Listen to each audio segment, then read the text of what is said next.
Disclaimer: this content is only for mature audiences. Viewer discretion is advised. I never expected to fall for someone who technically wasn't even mine.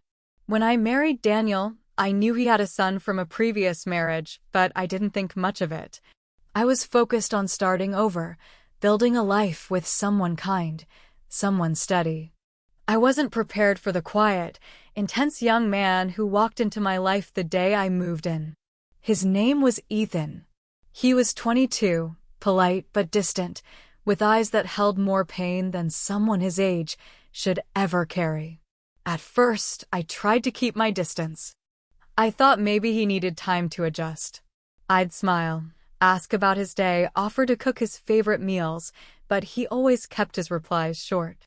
There was something guarded about him, like he was watching everything and waiting for it to fall apart. Over time, though, the walls between us started to crack. One evening, while Daniel was out of town on business, Ethan and I ended up watching a movie together. Nothing romantic, just something to break the silence. I laughed at a scene, and for the first time, he smiled back at me. It wasn't just a polite smile either. It lingered, warm and meaningful, like he saw something in me no one else had. We started talking more after that.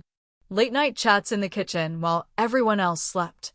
Quiet moments on the back porch, watching the stars. I told myself it was innocent, just a connection, nothing more. But one night, as I handed him a cup of tea, our fingers brushed, and he didn't pull away. Instead, he held my gaze and said softly, "No one has ever looked at me like you do." I froze. My heart skipped a beat. There was something raw in his voice, something honest and vulnerable. I could see it in his eyes. This wasn't just a passing thought. He meant it. And in that moment, I realized the feelings I had been trying to ignore weren't going away. I felt something too, but I couldn't say anything. Not yet. Not with the house so quiet and the tension hanging between us like a thread ready to snap. What was I supposed to do with this? He was my stepson, technically grown, yes, but still off limits. And yet, something had shifted between us, something that couldn't be undone. I didn't know what would happen next, but I knew one thing for sure. This wasn't the end of the story. It was just the beginning. The next few days were strange. Ethan didn't bring up what he said on the porch, and neither did I. But the silence between us wasn't the same anymore. It was heavier, charged, like we both knew something had changed but didn't know what to do about it. I kept catching him watching me when he thought I wasn't looking. And I wasn't exactly innocent either. I found myself listening for his footsteps, noticing the way he spoke, the way he smiled when he let his guard down. Daniel came back from his trip that weekend, and suddenly everything fell off.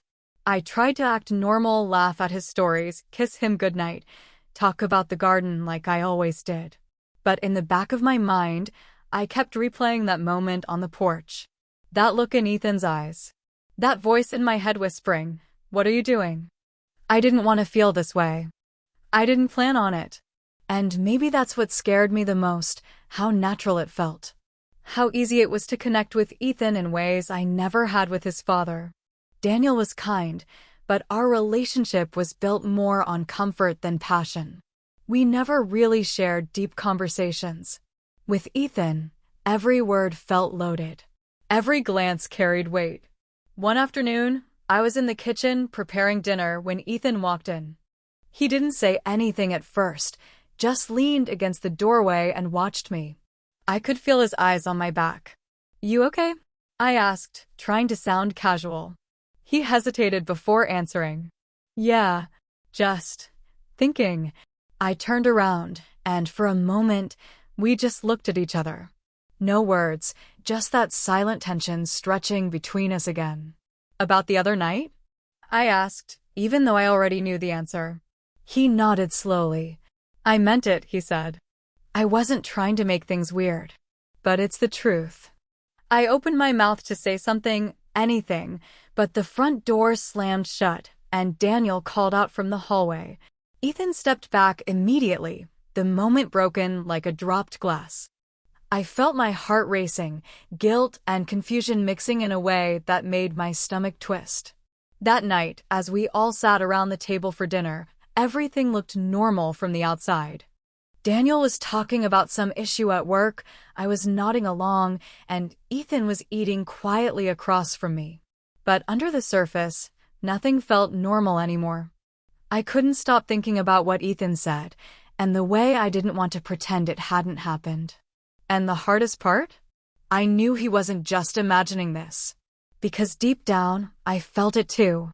The following week passed like we were all acting in a play, each of us sticking to our lines, pretending we didn't feel the shift underneath everything. Daniel was oblivious, caught up in work stress and phone calls that went well past midnight. I'd listen to him pacing in the other room while I lay in bed staring at the ceiling, wondering how I got here, wondering why I felt more alive during those quiet, stolen moments with Ethan than I ever did during my entire marriage. Ethan avoided being alone with me, but I noticed him lingering nearby more than before. He'd stay in the kitchen a little longer after meals, sit on the stairs when I was reading on the couch, hover outside the door if he knew I was inside. It wasn't obvious, but I felt it, like we were caught in this silent game of waiting for someone to say something again, or maybe waiting for the tension to break us. It wasn't just about attraction. That would have been easier to dismiss. It was the way he listened when I talked, the way he noticed little things like when I was tired or when I wore my hair differently.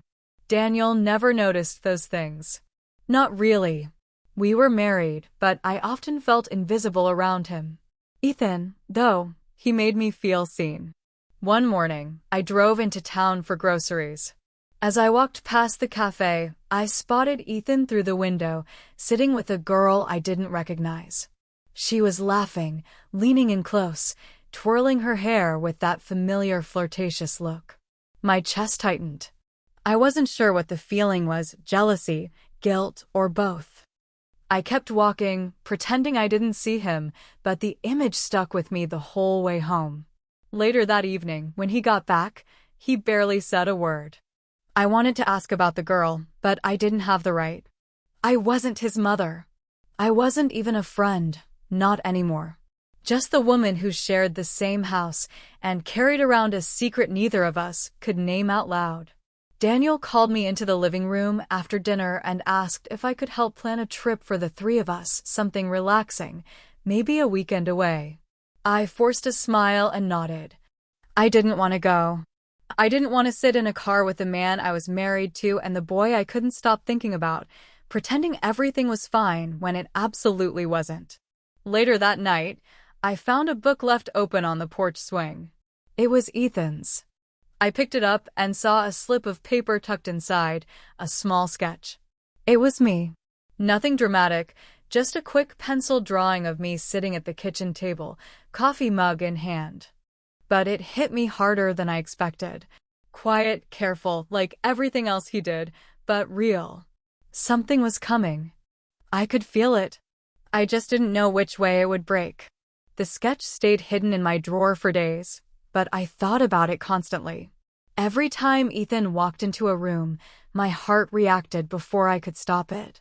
I could feel the distance shrinking again, piece by piece, like neither of us had the strength to keep pretending. The trip Daniel wanted to plan was suddenly booked, a quiet weekend in the mountains, just the three of us. A cabin, a lake, no distractions. The thought of it made my chest feel tight. The night before we left, I couldn't sleep. I went downstairs for some air and found Ethan sitting on the porch swing, staring into the dark trees. He didn't look surprised to see me.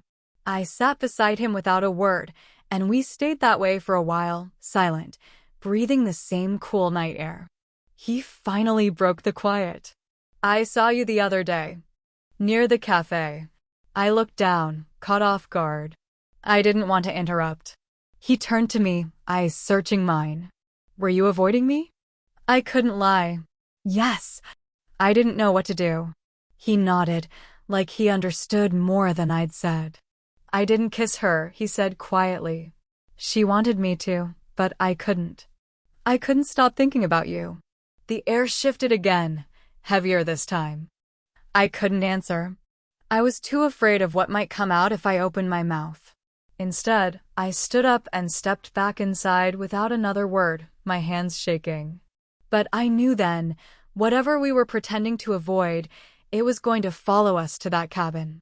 The next day, the drive up to the mountains was filled with shallow conversation and awkward silences. Daniel was in a good mood, pointing out sights, trying to make small talk. Ethan sat in the back seat, headphones on, staring out the window, but I could feel his eyes on me through the reflection in the mirror. When we reached the cabin, everything looked peaceful, too peaceful. There were tall pine trees surrounding the place, a wooden deck with a swing, and a narrow trail that led down to the lake. Daniel unloaded the car while I wandered inside. The place was cozy, quiet, too intimate for the storm brewing between us. Later that evening, Daniel suggested we take a walk down to the water before dinner. I stayed behind, claiming a headache, needing time to think. Ethan lingered, hesitant to leave, but finally followed his dad outside. I stood at the window, watching the two of them fade into the trees. I felt a strange mix of guilt and longing twisting in my chest. When they returned, Daniel went straight into the shower. Ethan stayed in the living room, eyes fixed on me as I moved around the kitchen. I could feel the pressure building between us like a tide rising too fast. He walked over slowly and placed something on the counter next to me, a second drawing. This one was different. It wasn't just a sketch of me. It was us. I stared at the second drawing, unsure what to say. It was subtle but undeniable, two figures seated side by side on the porch swing. The details were soft, careful. My hair tucked behind one ear, his posture slightly leaning in. He hadn't drawn our faces, but I didn't need to see them. I knew it was us. I could feel the unspoken truth behind the pencil lines. Ethan stood there silently, waiting, his fingers twitching nervously at his side. My heart pounded as I looked up at him. He didn't say anything, but everything was in his eyes.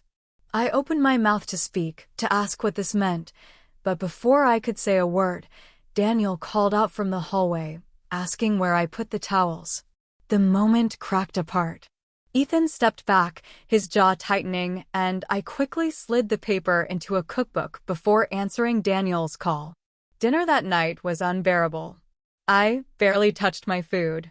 Daniel was busy scrolling through his phone, talking about how maybe next time we could bring a few friends up here, make it a group trip.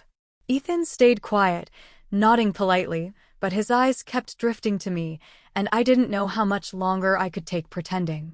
Then, just when I thought I couldn't take any more, Daniel set his phone down and looked at me with a strange expression. So, he said slowly, "You and Ethan seem to be getting along a lot better lately." I froze. I didn't know if it was suspicion in his voice or just an innocent comment, but my mind went blank. Ethan's fork paused midair. Neither of us answered fast enough. Daniel leaned back. "I mean, it's good. Honestly, I was a little worried at first. You barely spoke to each other when we got married." I forced a smile. "We've just had time to talk more lately." "Right," he said, watching me too closely now. "Well, I think it's great." But something in his tone made my stomach drop. I glanced at Ethan. He was staring down at his plate, unmoving. After dinner, Daniel said he was going to take a short walk before bed. As soon as the door closed behind him, Ethan stood and went to the window, watching him disappear into the woods. Then he turned to me. "He knows something," he said quietly. I didn't answer, but I felt it too. Something had shifted again, and this time, it wasn't just between us. It was outside of us. The walls were closing in. The wind outside picked up, brushing against the cabin windows like soft whispers trying to sneak in. I stood in the kitchen, heart racing, unsure of what to do next. Ethan was still by the window, arms crossed, watching the trees like he expected Daniel to walk back in with questions we couldn't answer. The silence between us felt dangerous now, like any word could be the one that tipped everything over. "I shouldn't have come on this trip," Ethan said, his voice low but steady. I turned toward him. "Don't say that." He looked at me then, really looked. "We crossed a line. Maybe not with words. But we both know what this is." I didn't deny it. I couldn't. The drawings, the porch conversations, the way my body responded when he was near, it was all real. But I also knew we had gone too far in our minds, even if nothing physical had happened. The problem wasn't just feelings, it was everything those feelings could destroy. Before I could respond, the door swung open. Daniel stepped inside, soaked from the light rain. He shut the door slowly, not saying a word at first. Then he looked directly at me. His expression was calm, too calm. "I saw something," he said quietly. "The sketchbook in Ethan's bag. It fell open when I went looking for his charger." Ethan tensed, but Daniel raised a hand. "No shouting. No scenes," he said. "Just honesty." The room felt like it stopped breathing. I looked at Ethan, and he looked at me, but neither of us said a word. Daniel stepped forward, his voice more tired than angry now. "I trusted both of you. But maybe that trust was blind." There was a pause, and then he said something that knocked the air out of me. "I've known for a while something was off. And not just between you two," he said, turning to me. "You've been gone from this marriage long before Ethan walked into it." It was the first time anyone had said it out loud. I didn't cry. I didn't argue. Because it was true. Daniel shook his head slowly. "We'll leave tomorrow. You two can figure out what happens next." Then he walked past us, into the bedroom, and shut the door. Ethan looked at me, eyes wide, unsure what this meant. I walked over, rested my hand on his, and for a moment we stood there in silence. But just when the air started to settle, we heard Daniel's voice again, this time from the bedroom. "One more thing," he called out. "The girl from the cafe, she came to see me before this trip. Said Ethan told her he was in love with someone he shouldn't be." My breath caught. Ethan's face went pale. "She gave me the sketch," Daniel added. "I wasn't supposed to see it, but I'm glad I did." The house was quiet that night. Daniel never came back out of the room, and I didn't blame him. I laid awake on the couch, replaying everything over and over, the drawings, the words we hadn't said, and the ones we couldn't take back. Ethan didn't sleep either. He sat on the porch with a blanket wrapped around him, watching the stars like they might offer an answer. But no answers came. By morning, the weight of it all felt heavier than ever. The air in the cabin was still, like it knew something had ended. Daniel packed his things first. He didn't slam doors or raise his voice. He just moved with the kind of silence that hurt more than yelling ever could. When Ethan walked out of his room, they locked eyes but said nothing. That silence carried everything. We left shortly after. The ride home was mostly quiet, with only the sound of tires on wet roads filling the space. Ethan stared out the window. Daniel focused on the road. And I sat in the back, the seat between them somehow feeling like the right place to be. Back at home, everything felt smaller. Daniel went straight to the office and shut the door. Ethan carried his bag upstairs, but didn't come back down. I stood in the kitchen, unsure what I was supposed to do next. That was the hardest part. There was no script for this kind of ending. That evening, Daniel and I finally sat down at the table, the same one where so much had changed. He looked tired, but his voice was steady. "I'm not angry," he said. "I'm hurt and confused. But I'm also ready to stop pretending things are fine when they're not." I nodded. "Me too." He took a breath. "Let's take some time apart. Not because of what happened with Ethan, but because we've been drifting for a long time." And just like that, it was decided. No screaming. No drama. Just two people admitting the truth they'd been avoiding. Ethan moved out a week later. He didn't say goodbye in the traditional way, but he left a note on the porch swing. It said, Sometimes the people who see you most clearly are the ones you have to let go of. Thank you for seeing me. I folded it carefully and tucked it inside the back of that old cookbook. Life didn't fall apart. It just shifted. Quietly. Deeply. In the weeks that followed, I focused on myself. I started writing again. I went on long walks. And sometimes, when I sat outside with my coffee, I imagined a version of us, Ethan and me, in a different time, under different circumstances. But real life is rarely that simple. This wasn't a love story in the way people expect. It wasn't perfect. It didn't end with a kiss or a promise. But it was human. Messy. Honest. And sometimes, that's the most powerful kind of ending. If this story made you feel something, anything, I'd love to hear it in the comments. Would you want a sequel? What do you think happened next for them? Let's talk about it. If you enjoyed this story, don't forget to like, subscribe, and share. Your support helps me bring more real, emotional stories like this to life.